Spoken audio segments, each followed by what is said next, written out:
When you're trying to move to microservices architecture or you're trying to model different microservices, coupling is one of the issues that gets introduced into the system even when you don't know about it.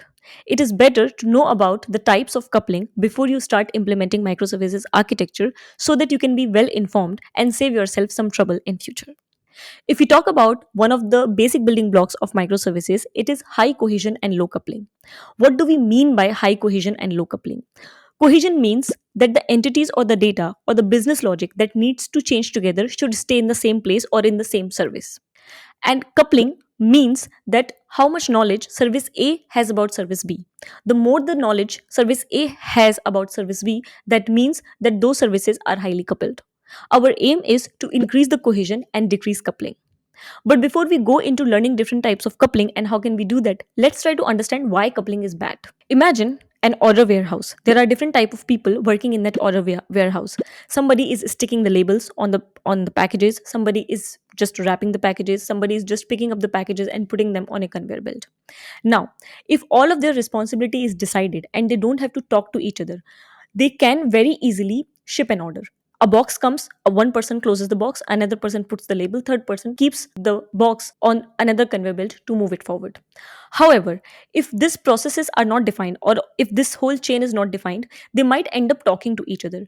Maybe let's say that the person who is picking up the package from a conveyor belt knows more about how to put the label. So the person who is putting the label may come back to this person again and again and say that how do I put this label? Am I putting this label right? Is this the correct information on the label? Is this label right? And then what would happen? It will slow down the whole process. Similar thing can happen in microservices if they know too much about each other or if they depend on each other too much. The whole processes of the business flow which is implemented using those services can get slowed down, because that communication between microservices would increase latency, it will increase the complexity of the architecture, and it will also make the systems very difficult to debug when issues happen in production. So that's why coupling is bad, and our aim is to reduce coupling as much as we can. When we talk about coupling, there are four different types of coupling: domain, pass through, content, and common coupling. Let's try to see each of them in detail. Before I start explaining domain coupling, please try to note all coupling is not bad, and also it is not possible to have zero coupling in the microservices. There will be some type of coupling existing in your architecture. You just have to know which one is good, which one is bad, and which is okay to deal with. Domain coupling is one such coupling. It is not bad to have it, you can just try to reduce it. In fact, most of the microservices communication depend on the domain coupling. So let's see what it is. I am taking the same example from one of the previous videos where you have different services.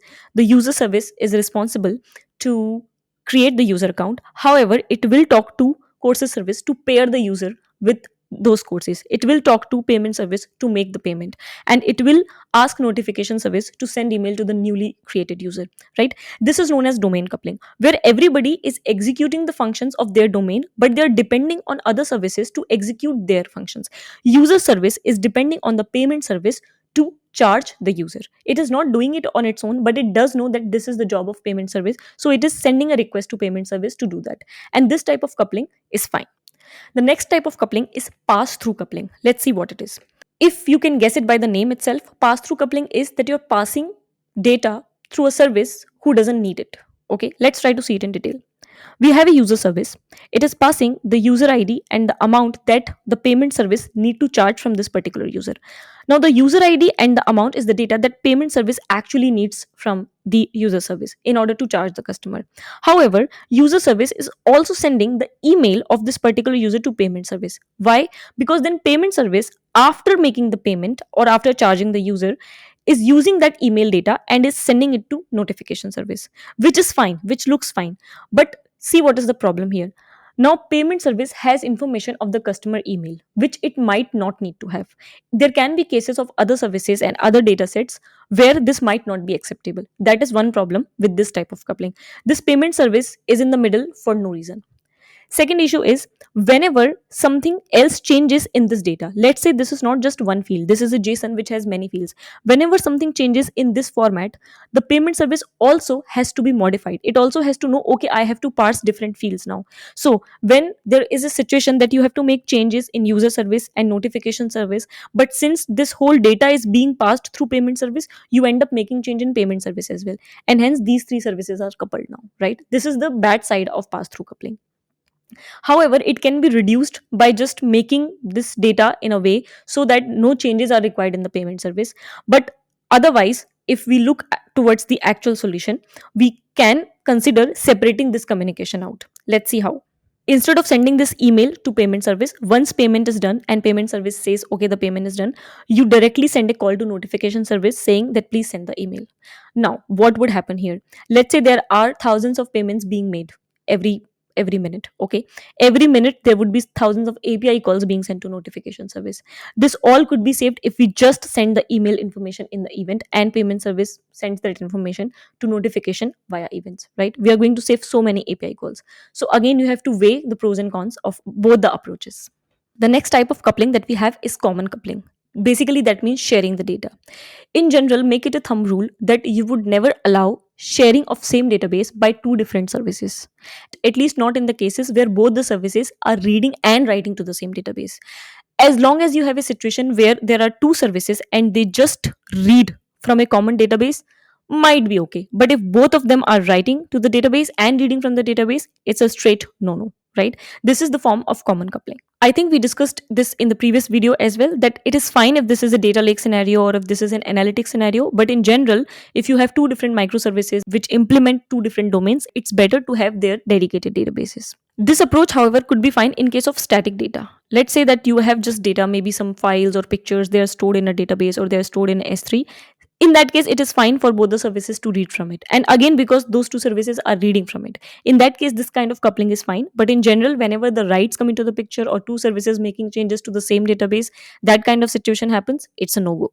And the last type of coupling that we have is content coupling. It is similar to common coupling, but it's a bit different. Let's see how. So let's say that you have service A and it has its boundary and its database. That service is talking to its database, it's fine. But let's say that service B comes into the picture and it directly accesses the database of service A. This is content coupling, where two different services, they are in different domain, but service B directly has the access to database by direct making connections to this database, right? This should not happen. Instead, the solution to this is that you expose an API for the data that service B needs, and it asks service A for that data. Service A makes a call to the DB and returns the data. Yes, it will be two network hops, but still you have separate boundaries. Service B is not crossing over in the boundary of service A. This is how you try to remove content coupling.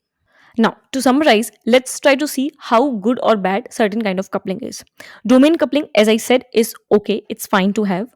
Pass through is, again, it's not that bad as long as you try to justify that, okay, you're sending a small amount of data and you don't have to make change in all the services which are coupled using this pass through approach. Content coupling is not that good at all, as we just saw that it crosses the service boundary and it should not happen. And common coupling is the one that definitely should not happen. You should definitely try to avoid it as much as you can. That was all about different types of coupling. Whenever you're moving towards a microservices architecture and you're trying to create those diagrams of how services will communicate with each other, whenever you find yourself in one of these four situations, try to ask yourself which type of coupling it is and whether it's going to make your services complicated and whether it's going to make your services coupled and it can cause problems for you in future, and try to steer clear of it. There are again some resources in the description that you can check out. Till then, take care. See you in the next video.